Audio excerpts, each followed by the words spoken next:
प्रिय विद्यार्थियों, हम कबीरदास जी के काव्य का आलोचनात्मक विश्लेषण कर रहे हैं और पिछले व्याख्यानों में हमने कबीर की काव्य कला और कबीर के सामाजिक सुधार की भावना और कबीर की भक्ति भावना तीनों पर चर्चा की। आज हम कबीर जी की भाषा शैली के पर चर्चा करेंगे। कबीर मूलतः काशी के रहने वाले थे और काशी में मुख्यतया भोजपुरी बोली जाती है। उधर कबीर ने स्वयं ही हम पूरब के पूर्बिया अथवा हमारी बोली पूरब की कहकर अपनी भाषा की ओर संकेत किया है, जिससे स्पष्ट पता चलता है कि कबीर की भाषा पूर्वी हिंदी है। हिंदी के विद्वान आलोचक डॉक्टर रामकुमार वर्मा का मत है कि कबीर के पद मूल रूप में संभवतः भोजपुरी में ही थे।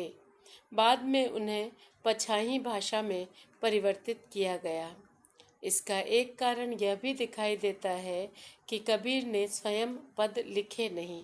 वे पदों का गायन करते थे, साखियों का गायन करते थे और उनके शिष्य समुदाय ने उनकी समस्त बानियों को संकलित किया।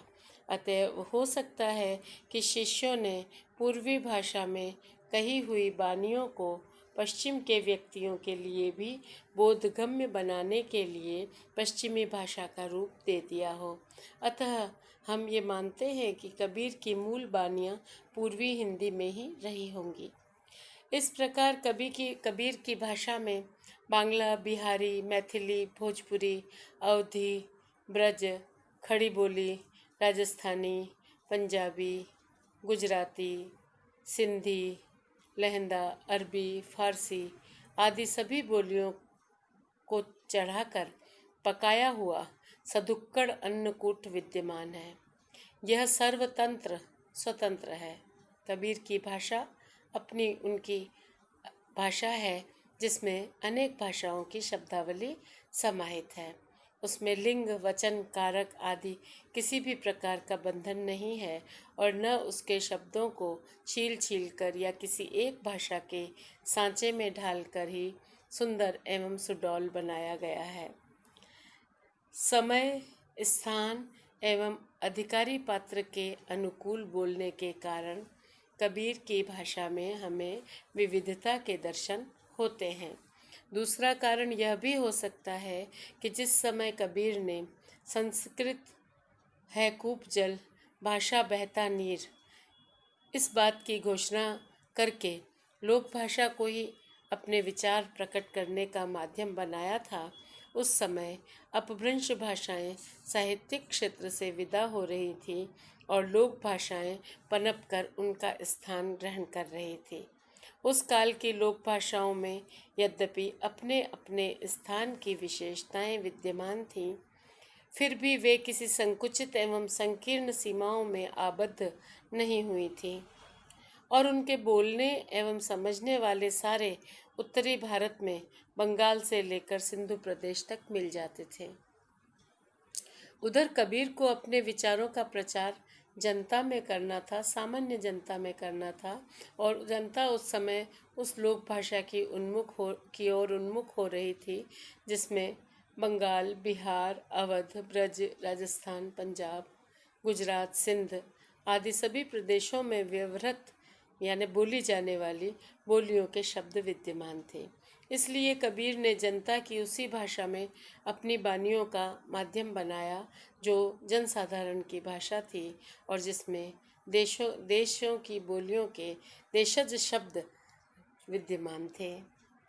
कबीर की भाषा के सम्मिश्रण का एक तीसरा कारण यह भी हो सकता है कि कबीर के शिष्य प्रशिष्य उत्तर में बंगाल से लेकर सिंधु एवं गुजरात प्रदेश तक फैले हुए थे और उनमें हिंदू और मुसलमान सभी प्रकार के सभी धर्मों के व्यक्ति थे। फिर कबीर तो मसी कागद छुयो नहीं, कलम गही नहीं हाथ के अनुसार अपनी बानियों को लिखते न थे, उनके शिष्य ही उन्हें स्थान स्थान पर लिखा करते थे। अतएव जन अनुलिपिकर्ताओं ने उन बानियों में अपनी अपनी बोली का पुट दे दिया हो तो कोई आश्चर्य की बात नहीं है।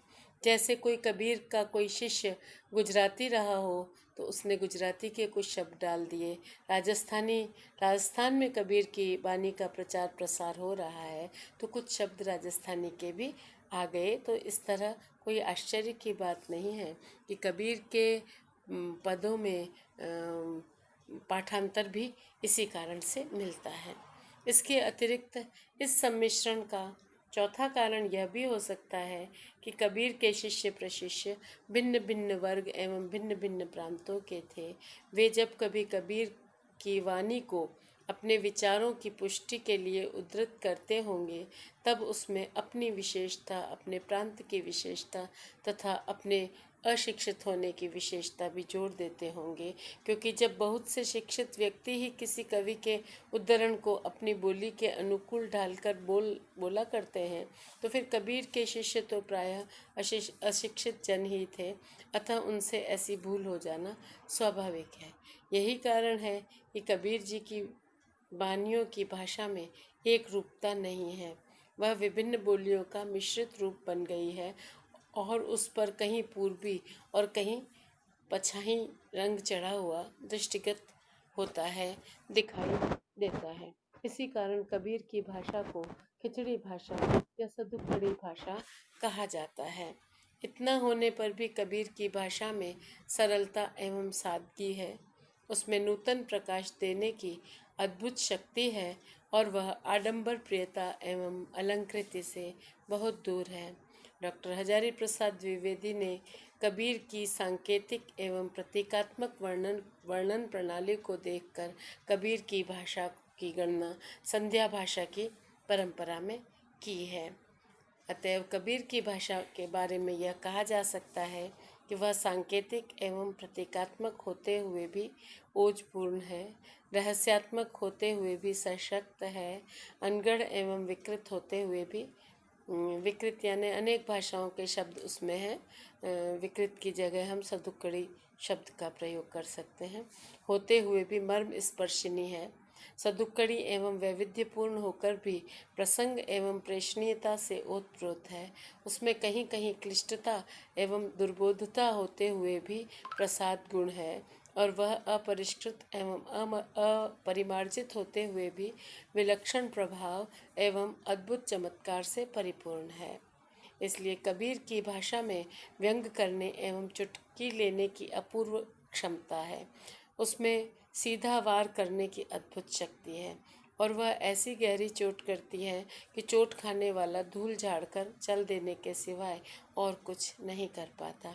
उसमें स्वेच्छानुकूल अभिव्यक्ति का अपूर्व गुण है और निश्चय ही उसमें कबीर को वाणी का डिक्टेटर बनाने की विलक्षण शक्ति है।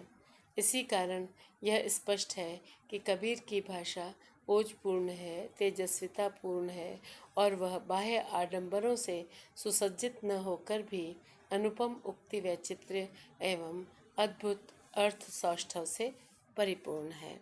धन्यवाद।